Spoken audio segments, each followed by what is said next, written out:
করব।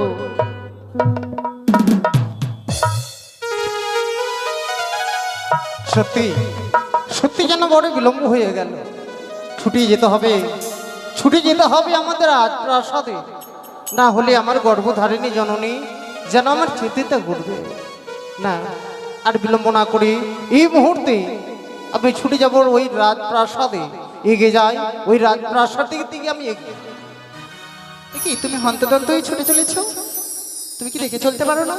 এই যে শোনো, এই পথ দিয়ে আমি হাঁটছিলাম, তুমি আমার পথে এসে হঠাৎ তুমি আমায় ধাক্কা দিচ্ছ। শোনো, আমরা মহিলা মানুষ সবসময় মাথা নিচু করে পথ চলি, পুরুষ মানুষদের সবসময় মাথা উঁচু করে পথ চলা উচিত। তবে হয়তো হয়তো আমারই ভুল হয়েছে, আজকে যে তুমি আমার পথখানা ছেড়ে দাও না গো। বেশ, তোমার পথখানা ছেড়ে দেব, কিন্তু আমি কি তোমায় কিছু জিজ্ঞাসা করতে পারি? এমন কি জিজ্ঞাসা করবে বলো তো? আচ্ছা বলো তো, তোমার নামখানা কি? আমার নাম হ্যাঁ। চম্পকনগরে ঘর, আমার পিতা হচ্ছে চন্দ্রপতি সদাগর, তারই কনিষ্ঠ পুত্র আমি শ্রীমান দুর্লভ লক্ষ্মী। বাহ, কি সুন্দর নাম। আচ্ছা বলো তো, তোমার বিয়ে হয়েছে? একই কথা তুমি আমায় সোনালী সুন্দরী রমণী। বিয়ে এমন কি বস্তু, গাছের ফল নয় নদীর জল, বিয়ে কি খাওয়া যায় না করা যায়? তোমার ভাষা যে আমি ঠিক বুঝতে পারছি না। এত বড় যুবক ছেলে, বিয়ে এমন কি জিনিস তুমি জানো না? না গো, এমন কি বস্তু বলো তো? বিয়ে নদীর জল নয়, গাছের ফলও নয়, তবে বিয়ে হচ্ছে এমন এক জিনিস, তুমি যদি বিয়ে করো, আমি কি সুন্দরী, আমার থেকে অপরূপ সুন্দরী তোমার বাম পাশে পাবে অর্ধাঙ্গিনী রূপে। এই যে শোনো, তোমার কথা কি না আমার মস্তিষ্কে ঢুকছে না। তুমি এই মুহূর্তে আমার পথখানে ছেড়ে দাও না গো। এই মুহূর্তে আমি রাজপ্রাসাদের দিকে এগিয়ে যাই। লক্ষিন্দরের শরীরে আমি এই মুহূর্তে কামবাণ নিক্ষেপ করলাম। সেই সুন্দরীকে দেখার পর বার যেন তার কথা আমার মনে পড়ে যাচ্ছে। জানি না গত জন্মে হয়তো তার সঙ্গে আমার কোনো সম্পর্ক ছিল, না হলে কেন এমনি ভাবে তার কথা আমার মনে পড়ে যাচ্ছে। আমি যদি সুন্দরীকে হারিয়ে ফেলি, কখনো আর সুন্দরীকে কাছে পাবো না। এই মুহূর্তে আর বিলম্ব না করে ছুটে যাব ওই সুন্দরীর নিকটে। বলি সুন্দরী, আমায় বলছো? আর ফিরে যেতে পারলাম না গো, আমাদের ওই রাজপ্রাসাদে আমি আর ফিরে যেতে পারলাম না। কেন? ফিরার পথে তোমার কথা যেন আমার বারবার মনে পড়ে যাচ্ছে। তাই নাকি? জানো, কি? তোমাকে দেখে সত্যি সত্যি আমি ভালোবেসে ফেলেছি তোমাকে। তাই নাকি? তাই আমার মন প্রাণ চায় তোমাকে সারা জীবনের মতো আপন করে পেতে। সত্যি বলছো? কিন্তু সত্যি যদি আমায় ভালোবেসে থাকো, সত্যি যদি আমায় আপন করে পেতে চাও, তবে আমি তোমায় যেমন ভাবে বলবো তেমন ভাবে কর্ম করতে। বেশ বলো, এমন কি কর্ম করলে তোমাকে আপন করে পাবো আমি? এই মুহূর্তে তোমার রাজপ্রাসাদে ছুটে না গিয়ে তুমি গিয়ে প্রবেশ করবে তোমার গোসা মন্দিরে। গোসা মন্দিরে প্রবেশ করে থাকবে, যতক্ষণ পর্যন্ত তোমার খোঁজে কেউ না আসবে ততক্ষণ পর্যন্ত ওই গোসা মন্দিরের দরজাখানা খুলবে না। তাই নাকি গো? হ্যাঁ। তোমাকে পাওয়ার জন্য তাহলে আমায় গোসা মন্দিরে প্রবেশ করতে হবে? অবশ্যই। বেশ, তাই যদি হয় তোমার কথা মতো ছুটে যাব ওই গোসা মন্দিরে। জানো, তোমাকে দেখে সত্যি আমি ভালোবেসে ফেলেছি। তোমাকে ছাড়া হয়তো আমি আর প্রাণে বাঁচব না। আমার মন কি বলছে জানো? কি বলছে? কি করে বোঝাই তোমাকে আমি, কি করে বোঝাই তোমাকে আমার মনের বেদনা, না কত ভালো বাসি যে তোমার, সে কথা তুমি বোঝো না, না গো সে কথা তুমি বোঝো না। কি করে বোঝাই তোমাকে আমি, কি করে বোঝাই তোমাকে আমার মনের বেদনা, না গো কত ভালো বসে যে তোমার, সে কথা তুমি বোঝো না, না গো সে কথা তুমি বোঝো না।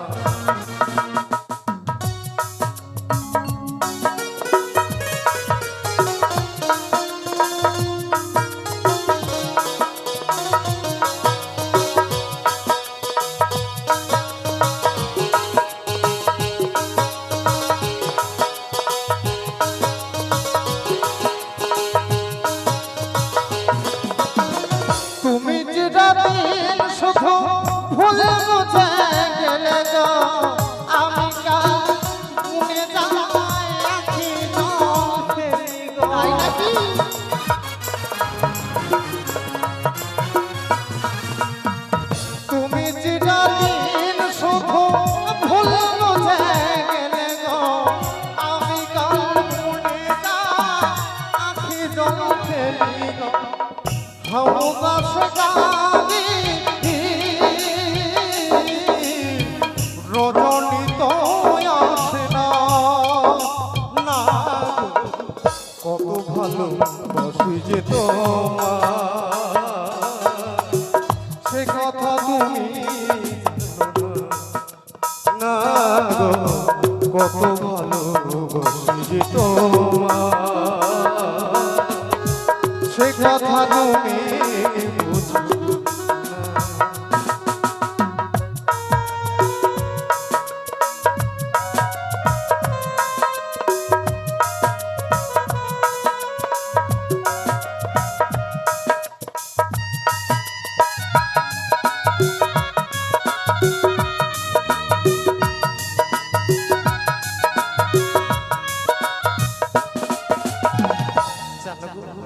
সত্যি তোমাকে ছাড়া হয়তো আমি আর পৃথিবীর বুকে থাকতে পারবো না। হ্যাঁ তাই তোমার কথা মতো ছুটে যাব এই গোরসা মন্দিরে।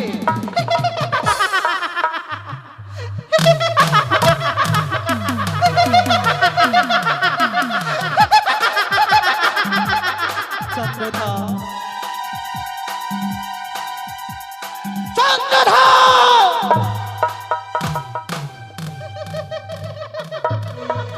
তোর একমাত্র পুত্রকে নিয়ে চিন্তা বড়ই করবি। দেখ চন্দ্রধর, তোর একমাত্র পুত্রের শরীরে আমি কাম্বান নিক্ষেপ করেছি। এখন তুই বাধ্য হবি। হ্যাঁ, তুই বাধ্য হবি ওই লক্ষ্মীন্দরের বিবাহ দিতে। যখন তুই বিবাহ দিবি, ওই বিবাহের রাত্রে বাসরে ঘরে আমার নাগ নাগিনীর দ্বারা তোর একমাত্র পুত্রকে আমি দংশন করব, তোর গর্ব আমি চূর্ণ করব। সেদিন তুই বাধ্য হবি, সেদিন তুই বাধ্য হবি আমার এই রাঙা যুগলে তোর পুষ্পাঞ্জলি অর্পণ করতে। আমি শুধু সেই দিনটার অপেক্ষায় রইলাম চা, আমি শুধু সেই দিনটার অপেক্ষায় রইলাম।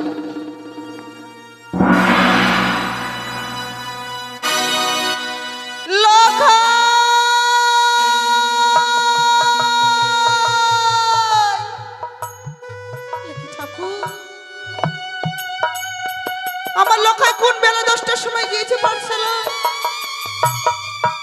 সে যে এখনো ফিরে এলো না। ওগো চম্পলানগরের মায়েরা, তোমরা কি কেউ আমার লোকাইকে দেখেছো? দেখলে বলো না মা, লোকাইকে ছাড়া যে আমি এক মুহূর্ত থাকতে পারি না। ও দিদি, আমার লোকাইকে তোমরা দেখেছো? দেখলে বলো না গো, লোকাইকে ছাড়া যে আমি এক মুহূর্ত থাকতে পারি না। কোথায় গেলি বাবা? একবার এসে বলে না ওরে লোকাই, আমি যে মা ডাকের বড় কাঙালিনি রে, আপনি ভাবে আরে লুকিয়ে থাকিস নে, ফিরে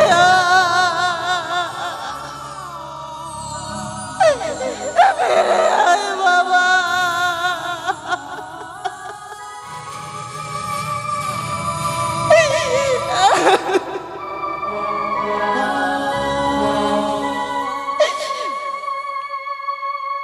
ও কোথায় গেলি রে?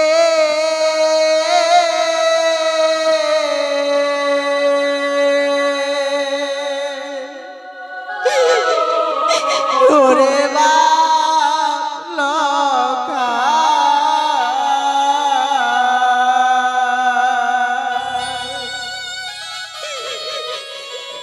একেবারে মা বলে বুকে আইলে।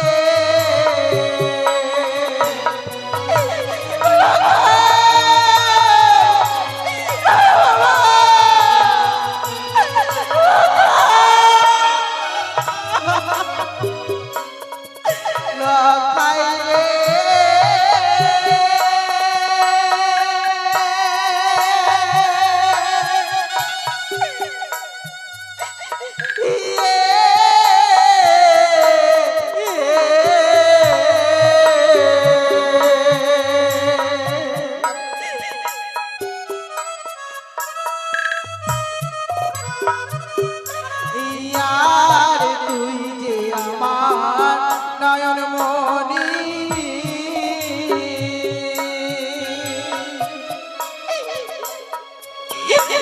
লকাই অঞ্চলের নিধি রে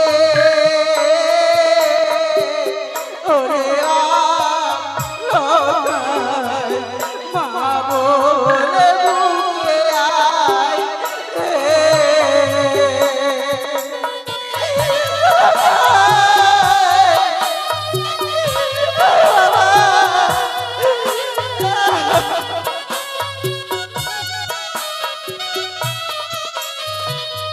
ও লকাই রে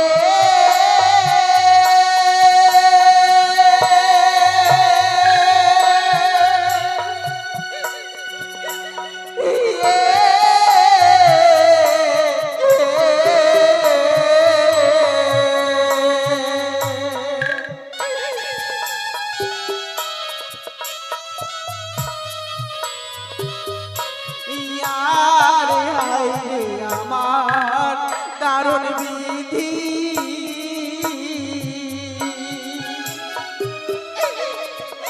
লকাই কি আছে কপালে রে ওরে বা লকাই মা বলে বুকে আয় রে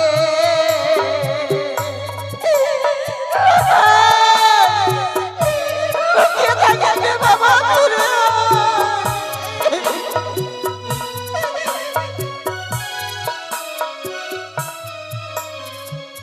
ও লকাই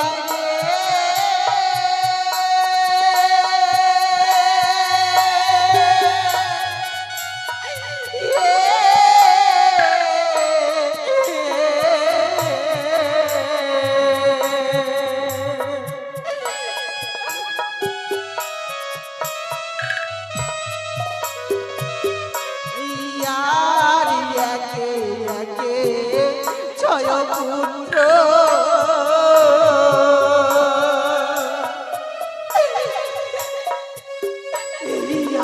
আমি ভাসাইলাম সাগরে রে ওরে বা লকাই ওরে বুকে আয়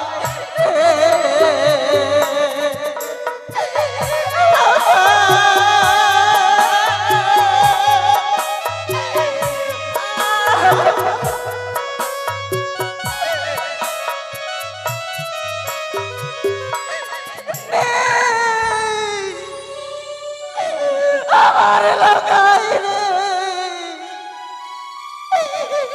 ফিরে আয় বাবা ফিরে আয় একই আমি যেন কার কান্নার কণ্ঠস্বর শুনতে পাচ্ছি প্রাসাদের মধ্যে কে কে সমান ভাবে কান্না করছে ফিরে আয় লকাই তবে কি আমার বৌমা কান্না করছে না না এ হতে পারে না কেন কেন আমার বৌমা কান্না করবে তবু তবু তো মনে হচ্ছে মনে হয় আমার বৌমা কান্না করছে আমি প্রাসাদে প্রবেশ করে দেখবো কে কে সমান ভাবে কান্না করছে ফিরে আয় বাবা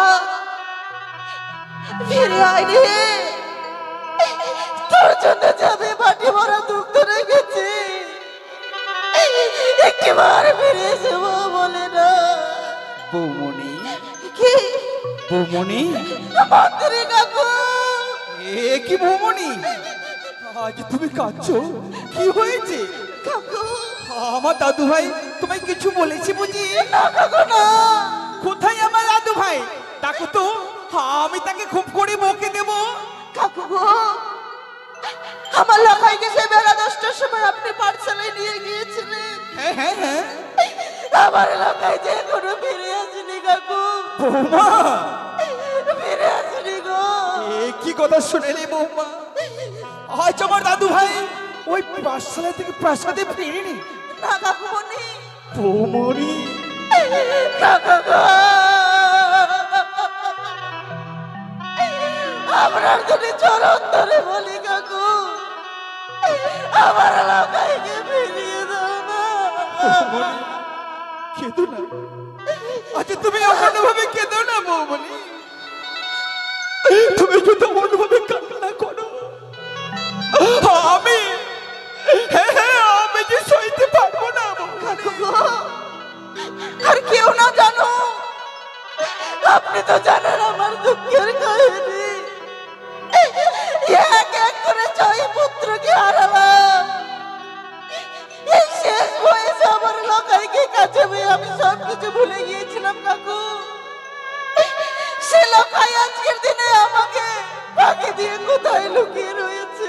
না না বৌমনি না, আমি জানি, আমি তোমার সবই মনের ব্যথা বুঝি, তবে আমি থাকতে আমার দাদু ভাইকে আমি কোথাও হারিয়ে যেতে দেবো না। কাকু হ্যাঁ বৌমনি, হ্যাঁ, আমি তোমায় কথা দিয়ে যাচ্ছি, আমার দাদু ভাই যেখানে থাকুক না কেন, যে অবস্থায় থাকুক না কেন, আমি খুঁজে নিয়ে এসে তোমার কোলে বসাবো বৌমা। তাই যেন হয় কাকু, আমি তোমার কোলে বসাবো। তাই যেন হয়।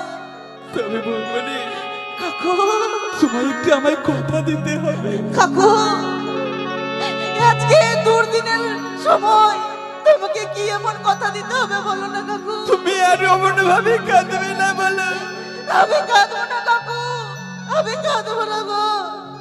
তুমি যদি অমন ভাবে কান্না করো বৌমনি, হয়তো তোমার নয়নের জলে এই রাজ্যের অমঙ্গল ঘনিয়ে আসবে।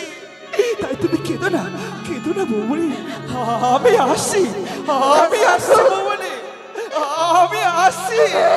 বলে দাদু ভাই চলে গেল মন্ত্রী কাকু, আজকের দিনে কাঁদতে কাঁদতে চলে গেল আমার লোকাইকে খুঁজবার জন্য। হে ঠাকুর, তুমি আমার লোকাইকে দেখো ঠাকুর, আমার লোকাইয়ের জন্য কিছু না হয়, আমার লোকাইয়ের জন্য কিছু না হয়।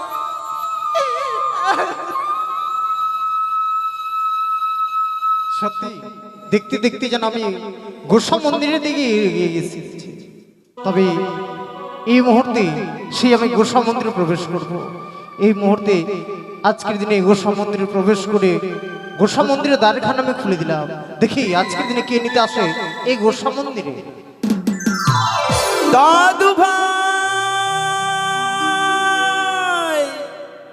দাদু ভাই কোথায় রে? ওরে দাদু ভাই, একটি বার আমার সম্মুখে আয়, আমি যার পথ চলতে পারছি না রে দাদু ভাই। আমি জানি তুই বড় অভিমানী, তাই অভিমানী করে আর অমন ভাবে লুকিয়ে থাকিস নি, আর অমন ভাবে আমায় কাঁদাস নি। আয় একটি বার আমার সম্মুখে আয়। ও গো চঞ্চলাবাসী গো, কেউ দেখেছ আমার দাদু ভাইকে? না, কেউ দেখেনি, কেউ বলতে পারে না আজ আমার দাদু ভাই কোথায়, কেউ বলতে পারে না। তবে কি আমি সত্যি সত্যি আমার দাদু ভাইকে হারিয়ে ফেলবো? না, এই হতে পারে না। হে ঈশ্বর, হে ঠাকুর, আজ তুমি আমায় বলে দাও,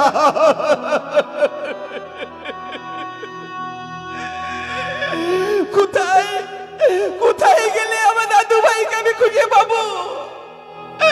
তুমি আমায় বলে দাও। দাদু ভাই, তুই জানিস নি আজ তোর মুখ দর্শন না করলে আমি এক গ্লাস জল গ্রহণ করি না। তবে তুই আর অমন ভাবে লুকিয়ে থাকিস না রে দাদু ভাই, একটি বার আমার সম্মুখে আয়। কি আমাদের গোস্বা মন্দিরের দরজা প্রতিদিন খোলা থাকে, তবে আজ বন্ধ কেন? তবে কি আমার দাদু ভাই ওই গোস্বা মন্দিরে প্রবেশ করেছে? না না, এ হতে পারে না। কেন কেন আমার দাদু ভাই গোস্বা মন্দিরে প্রবেশ করবে? তবু তবু তো মনে হচ্ছে, মনে হয় আমার দাদু ভাই ওই গোস্বা মন্দিরে প্রবেশ করেছে। আমি তাকে একটিবার ডাক দিয়ে দেখি না কেন? বলি দাদু ভাই, বলি দাদু, আমি গোস্বা মন্দিরে আছি। দাদু ভাই, হ্যাঁ গো দাদু। আচ্ছা তুই গোস্বা মন্দিরে কেন সত্যই কেন প্রবেশ করেছিস রে? জানো আই বেরিয়ে আই বলছি। কিসের কারণে এই গোসা মন্দিরে প্রবেশ করে আমি বসে আছি জানো দাদু? কেন দাদু আজ ভাই? যে আমার অভাব রয়েছে। অভাব? সত্যই ওরে দাদু ভাই, এমন কি তোর অভাব হয়েছে? চির অভাবটি তোর পূর্ণ করতে পারিনি আমি। অভাব রয়েছে দাদু, সত্যি যে আমার মনে বড় অভাব। সেই অভাব তুমি যদি পূর্ণ করতে পারো তবে বের হবে এই গোসা মন্দির থেকে, তাছাড়া নয়। দাদু ভাই, তুই জানিস নি তোর পিতা রাতালি ধন পাতালি যায় সোনার কুমড়ো উঠানি গোনায়, তার আবার কিসের অভাব রে? আমার মনে বড় অভাব দাদু। তুমি আমার সঙ্গে 300 আবদ্ধ হবে কিনা সে কথা বলো। দাদু ভাই, না হলে গোসা মন্দিরের দ্বারখানা আমি কখনো খুলবো না। এ কথা বলতে নেই দাদু ভাই। আই বেরিয়ে আই বলছি। আমি বের হব না দাদু, যতক্ষণ পর্যন্ত তুমি আমার সঙ্গে 300 আবদ্ধ না হবে কখনোই গোসা মন্দিরের দ্বারখানা খুলবো না। বেশ বেশ দাদু ভাই বেশ, আমি এই পৃথিবীতে সবকিছু ভুলে থাকতে পারি, কিন্তু তোকে ছাড়া আমি থাকতে পারবো না রে। বেশ বল দাদু ভাই, আমায় কি করতে হবে? বলে 1 সত্য 2 সত্য সত্য দিন আমার লক্ষ্মী তোর যাহা বলিবি তুমি পালিবি শতবার। আকু সত্য দিয়ে সত্য সত্য তিনমা, আমার দাদু ভাই যাহা বলবে আমি পালিব সত্য সত্যবার। তাই যদি হয় এই মুহূর্তে আমি গোসা মন্দিরের দ্বারখানা খুলে দিচ্ছি দাদু, আমি খুলে দিচ্ছি। আই বেরিয়ে আই বলছি। এ কি দাদু ভাই, দাদু তোর মুখটা যেন শুকিয়ে গেছে রে। দাদু গো, হাই একটিবার আমার বাহু দাদু! মুখে আয়। আহ, আমার প্রাণখানা জড়িয়ে গেল রে দাদু ভাই। তাই নাকি দাদু? তুমি কাঁদছিলে দাদু? আমি কাঁদছিলাম? কই না তো। তবে শোনো দাদু, তুমি সবার কাছে তোমার চোখের জল লুকোতে পারো, কিন্তু তোমার এই দাদু ভাইয়ের কাছে কখনো তুমি লুকোতে পারবে না। সত্যি সত্যি বলেছিস দাদু ভাই, আমি কিনেছি, আমি খুব করে কিনেছি। কেন জানিস? কেন দাদু? তোকে হারাবার ভয়। তাই নাকি দাদু? হ্যাঁ দাদু ভাই, হ্যাঁ। আমি কখনো হারাবো না দাদু। দাদু ভাই, আমি আর কাঁদবো না, আমি তোকে পেয়েছি, আমি আর কাঁদবো না। বেশ, বেশ। তাই এই মুহূর্তে আমি রাজপ্রাসাদে নিয়ে যাবো। চল আরে দাদু দাঁড়াও ভাই। দাঁড়াও দাদু, তুমি আমার মনের কথাগুলো শুনলে না বলো তো দাদু? ও, তোর মনের কথা কি যেন বলবি, বল দেখি। তবে শোনো, আমার মনের কথাগুলো তুমি কর্ণপাত করে শুনবে, কেমন? বেশ বেশ। আর শোনো শোনো আগো দাদু, ও দাদু, ওই আমি বলি যে তোমারে বল বল। ওই আমি পাঠশালাতে আজ না যাব দাদু, ও তুমি জানাবে পিতারে আমি পাঠশালাতে আজ না যাব দাদু, জানাবে পিতারে আমি পাঠশালাতে আজ না যাব দাদু, জানাবে পিতারে।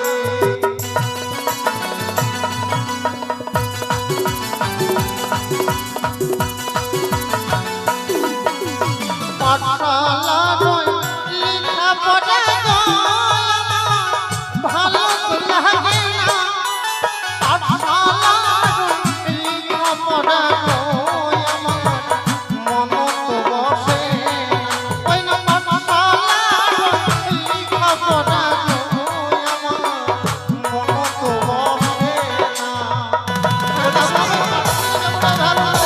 ওর কথা বলতে নেই দাদু ভাই। ওই পাঠশালায় লেখাপড়া একদমই আমার ভালো লাগে না। তাই ওই পাঠশালায় আমি আর কখনো যাব না দাদু। দাদু ভাই, পাঠশালায় যাবি না, লেখাপড়া করবি না এই বয়সে? কি করবি তুই? আমি কি করব জানো দাদু? কি করবি? লেখাপড়া ছেড়ে দাদু গো, আমি বিয়ের করিব। বিয়ের কথা ও গো দাদু গো, আমার জানাবে পিতারে। আমার বিয়ের কথা ও গো দাদু গো, আমার জানাবে পিতারে। পারবো না রে।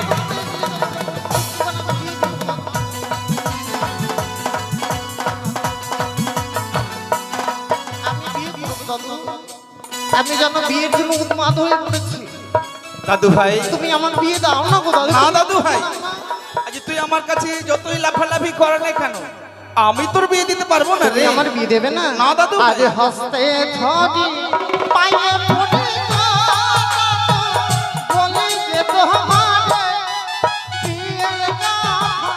ও দাদু গো আমার জানাবি বিদা, আমার বিয়ে দাও। ও দাদু গো আমার জানাবি বিদা।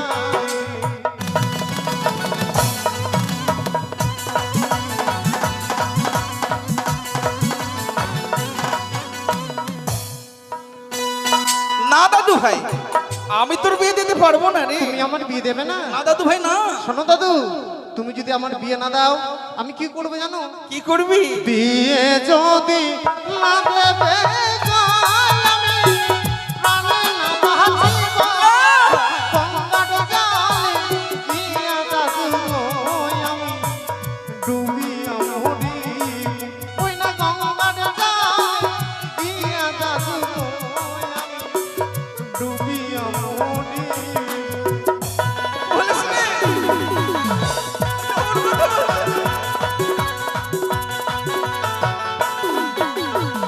দাদু ভাই, দাদু, তুমি যদি আমার বিবাহ না দাও, ওই বই চলে যাচ্ছে গঙ্গার জল, সে জলে ঝপ্প দিয়ে আমার প্রাণকে আমি বিসর্জন করে দেবো।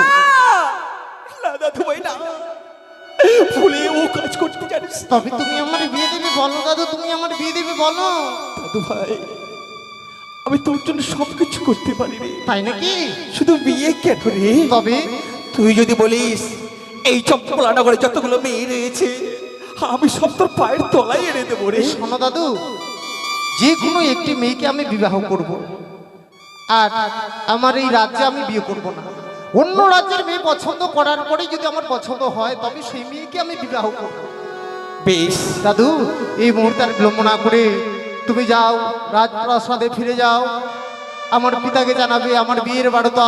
শুধুমাত্র বিয়ের জন্য আমি উন্মাদ হয়ে পড়েছি। আমার যেন বিয়ে জ্ঞান, বিয়ে ধ্যান, বিয়ে চিন্তামণি, বিয়ে ছাড়া যেন আমি মণিহারা ফণি। বলি দাদু, ততক্ষণ তুমি আমার পিতার সঙ্গে কথা বলো, ততক্ষণ আমার মায়ের কাছ থেকে আমি ঘুরে আসি। বেশ। হে ঈশ্বর, হে ঠাকুর, আজ তুমি আমায় কি কথা শুনালে? এক সপ্তাহের মধ্যে যদি আমার দাদু ভাই কি বাবা বিবাহ না দেওয়া হয়, ওই গঙ্গার জলে প্রাণকে বিসর্জন করে দেবে। আমি পারবো না, আমার দাদু ভাইকে হারিয়ে আমি থাকতে পারবো না। তবে তুমি এই কথা সদাগর মশাইকে জানাতে হবে। কোথায় কোথায় রয়েছে আমি সদাগর মশাই? জয় শিব শম্ভো, জয় শিব শম্ভো, জয় শিব শম্ভো। আজ আমার কি আনন্দ! আমার কনিষ্ঠ পুত্র দুর্লভ সে মনের আনন্দে পাঠশালায় লেখাপড়া করছে। সে একদিন উচ্চ শিক্ষায় শিক্ষিত হয়ে মানুষের মতো মানুষ হয়ে আমার এই চম্পলার বুকে মাথা তুলে দাঁড়াবে।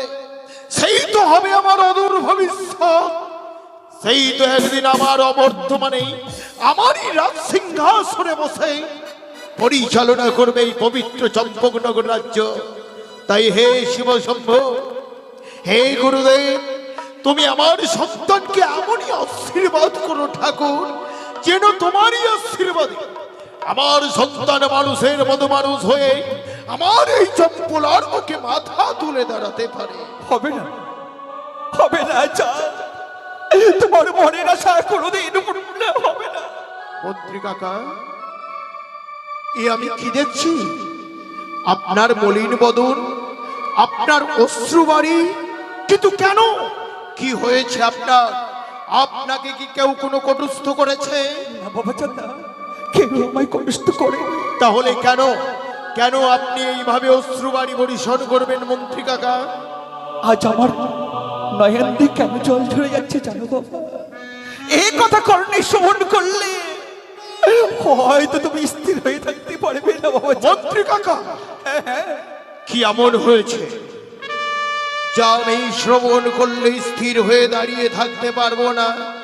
কিন্তু মন্ত্রী কাকা, আপনি যদি এই কথা আমার সামনে প্রকাশ না করেন তাহলে এই সমস্যার সমাধান আমি করব কি করে? বেশ, তাই বলছি শোনো। আজ আমার দাদু ভাই ওই পাঠশালায় থেকে ফেরার পথে প্রাসাদে না ফিরে আমাদের নোংরা গোসা করে প্রবেশ করেছে।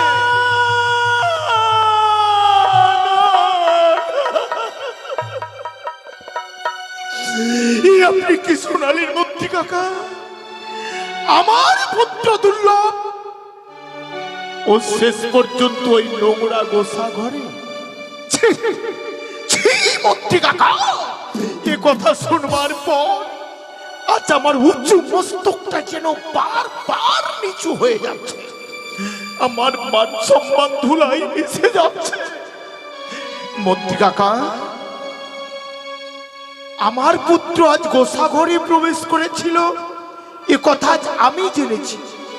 যদি আমার চম্পলার কোনো প্রজা শোনে যে আমার পুত্র দুর্লভ সে আজ ওই নোংরা গোসা ঘরে প্রবেশ করেছিল, তাহলে ওরা সবাই চিৎকার করে বলবে যে চম্পলার অধীশ্বর চাঁদ সে নাকি বানিয়া বংশের শ্রেষ্ঠ সওদাগর, সে নিজের সন্তানের অভাব মেটাতে পারে না বলে তার পুত্র আজ ওই গোসা ঘরে প্রবেশ করেছিল।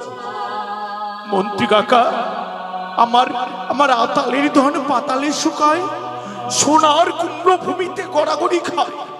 কি চাই আমার পুত্র? কি চাই সে? যা আমি দিতে পারিনি বলে সে আজ ওই নোংরা গোসা ঘরে প্রবেশ করেছিল। তার মনে বড় অভাব। মনির কি চাই আমার পুত্র? সে লেখাপড়া করতে চায়, কিন্তু কেন? এই নাবালক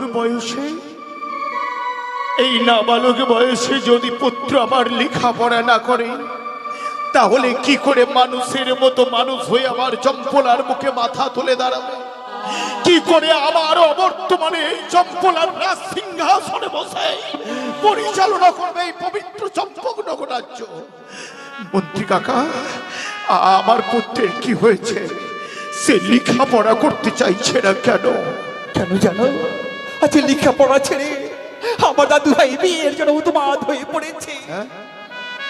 লক্ষ্মীন্দর এই নাবালক বয়সে বিয়ে?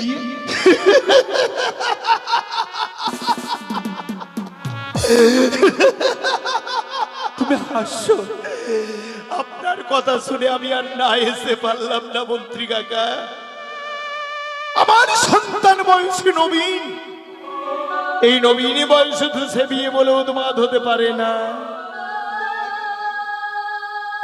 বাবা চা, আমার দাদু ভাই যাহা বলে গেল আমি তাই বলছি। না, আমি বিশ্বাস করি না। আমি বিশ্বাস করি না যে আমার পুত্র দুর্লভ লক্ষ্মীন্দরের কথা বলতে পারে। আসলে আমার পুত্র বিয়ে বলে উন্মাদ হয়নি। আপনি বোধ হয় তাকে বিয়ে বলে উন্মাদ করিয়েছেন, তাই না? আমি স্পষ্ট বুঝতে পারছি। এর পূর্বে আপনার চুক্তি মতো, আপনার চুক্তি মতো আমি আমার 6 পুত্রের বিবাহ দিয়েছিলাম, আর তাই তাদের সবাইকে আমায় ওই সাগরের জলে বিসর্জন দিতে হয়েছে।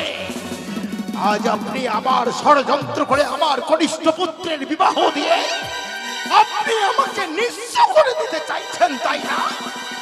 আসলে আপনি একজন পাষাণ, আপনি একজন নির্মম, আপনি একজন নির্দয়। আমাকে নিঃস্ব করে দিয়ে আপনি বোধহয় শেষ পর্যন্ত আমার এই চম্পলার রাজ সিংহাসন আত্মসাৎ করতে চান।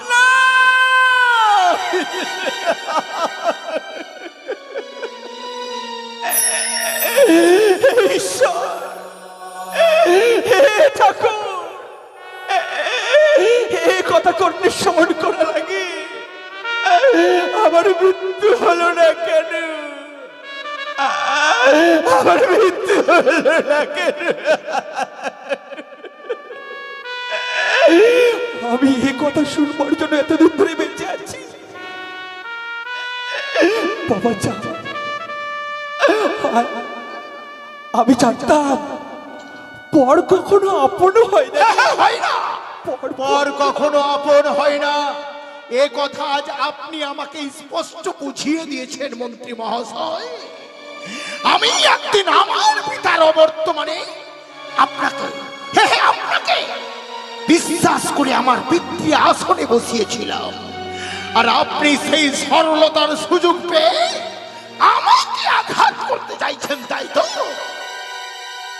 সত্যি সত্যি বলেছো বাবা চা, আমি একটি ঠক, আমি একটি জোচ্চর, আমি একটি প্রবঞ্চক, মিথ্যেবাদী। এতদিন ধরে আমি কিচ্ছু চাইনি, তবে আমার যাহা চাওয়া ছিল সব পেয়ে গেছি। আমি সব পেয়ে গেছি বাবা চা, আমি সব কিছু পেয়ে গেছি। একদিন তোমার পিতা ওই কচি কচি হাত দুটো আমার হস্তে তলি দিয়ে বলেছিল, মন্ত্রী মহাশয়, আমার পুত্রকে মানুষের মতো মানুষ করে রাজ্য পরিচালনা করা শেখাইও। আজ তুমি অনেক বড় হয়ে গেছো, রাজ্য পরিচালনা করা শিখে গেছো, আমার তো কোনো দরকার নেই, তাই না? বেশ বেশ, আমি চলে যাচ্ছি, আমি থাকবো না। থাকলো তোমার এই মন্ত্রিত্ব, থাকলো তোমার এই রাজ্য, আমার তো উন্নয়ন যেদিকে যাবে আমি সেদিকেই চলে যাব। দাঁড়ান দাঁড়ান মন্ত্রী কাকা, আমার কথাগুলো শুনে এই রাজপ্রাসাদ ছেড়ে চলে যেতে চাইছেন, তাই তো? কিন্তু এই প্রাসাদটা ছেড়ে যাবার আগে আমার একটি কথার জবাব আপনি দিয়ে যান তো মন্ত্রী কাকা। আপনিই বলুন তো, আপনিই বলুন, যদি কোনো পুত্র, হ্যাঁ হ্যাঁ, যদি কোনো পুত্র তার পিতার কাছে কখনো কোনো ভুল করে বসে, তাহলে কি পিতা হয়ে পুত্রকে ক্ষমা করে দেওয়া যায় না? চাই বাবা চা, চাই। আমি জানি, আমি জানি। সন্তান মা বাবার মুখে কত লাথি মারে, তবে কি মা বাবা রাগ করে?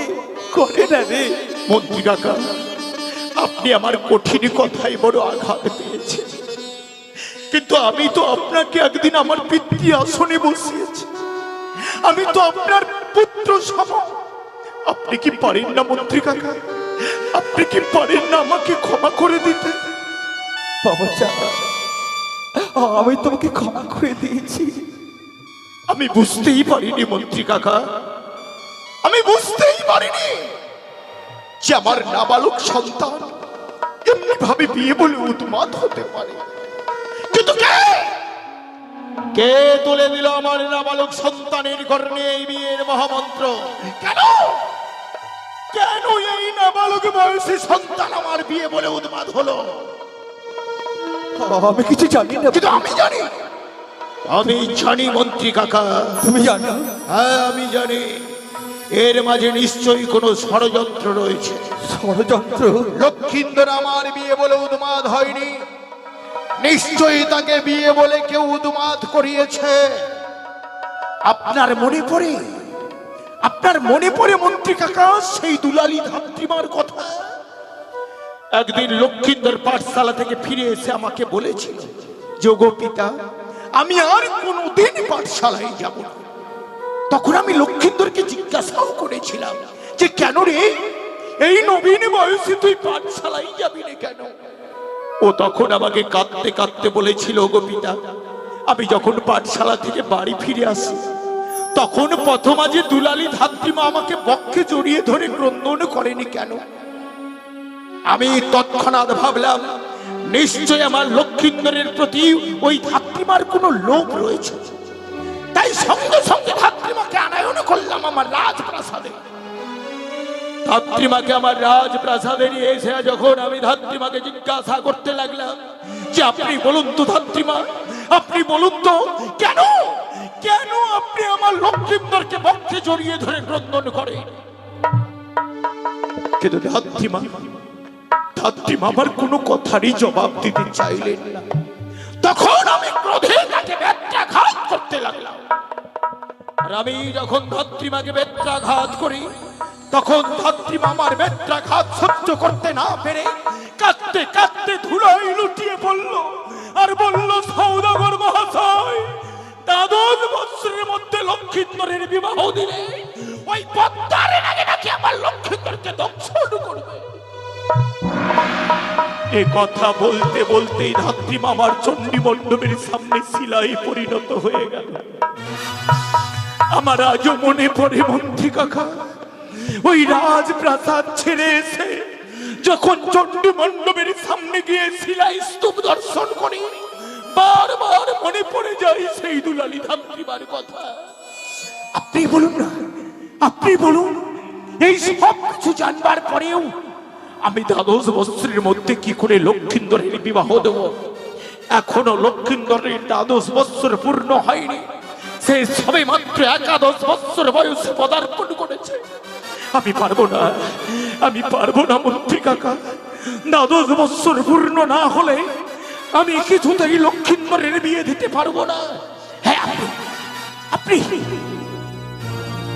আপনি তো আমার পিতার আমল থেকে মন্ত্রিত্ব করছেন, তাই না? আপনার কাছে কি এমন কোনো যুক্তি নেই মন্ত্রী কাকা, যে যুক্তি দিয়ে আমার লক্ষ্মীন্দরের বিয়ের কথা ভুলিয়ে দেওয়া যায়? আছে বাবা চাঁদ, তাহলে বলুন না, আমার কাছে অনেক যুক্তি রয়েছে। কি এমন যুক্তিতে আমরা আমার লক্ষ্মীন্দরের বিয়ের কথা ভোলাতে পারবো মন্ত্রী কাকা? আমার দাদু ভাইয়ের হস্তে যদি স্বর্ণ গরুর বাটুল তুলে দেই। বাটুল? কিন্তু বাটুল দিয়ে কি হবে? সে বাটুল নিয়ে খেলা করতে করতে বিয়ের কথা বিস্মরণ হয়ে যাবে, আবার করবে সে লেখাপড়া। বাটুল, স্বর্ণ গরুর বাটুল। গরুর যেমন দূর থেকে শিকার ধরতে পারে, ঠিক এই স্বর্ণ গরুর বাটুল দিয়ে দূর থেকে শিকার করা যায়। তো এই মূল্যবান বস্তু যদি আমার লক্ষ্মীন্দর পায়, তাহলে সেই বাটুল নিয়ে খেলতে গিয়ে সে বিয়ে বলে বিস্মরণ হয়ে যাবে, আবার সে পাঠশালায় যাবে, সে লেখাপড়া করে হবে উচ্চ শিক্ষায় শিক্ষিত, মানুষের মতো মানুষ হয়ে একদিন আমার চম্পলার মুখে মাথা তুলে দাঁড়াবে। সেই তো হবে একদিন আমার অদূর ভবিষ্যৎ। মন্ত্রী কাকা, আর বিলম্ব নয়। যত অর্থের প্রয়োজন আপনি আমার অর্থ ভান্ডার থেকে নিয়ে পৃথিবীর যেই প্রান্তেই থাক না কেন, সেই স্বর্ণ গরুর বাটুল আপনি শুধু তাকে ক্রয় করে নিয়ে এসে আমার লক্ষ্মীন্দরের হস্তে তুলে দেবার ব্যবস্থা করুন। বেশ বাবা চাঁদ, বেশ, আমি আর বিলম্ব করবো না, আমি এই মুহূর্তে ছুটে যাচ্ছি।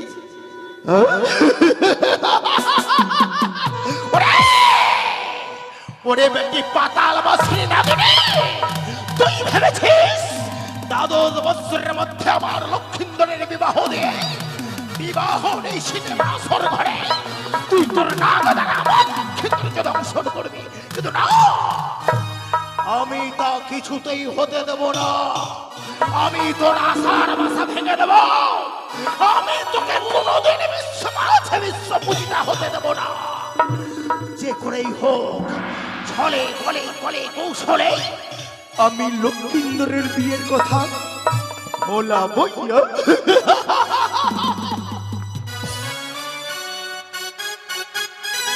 সত্যি দাদু কত সুন্দর যেন স্বর্ণ বাটুল দিয়েছে, আর বলেছে দাদু ভাই এই সুন্দর বাটুল কিনে নবলক্ষ্মণ বাগানে গিয়ে সুন্দর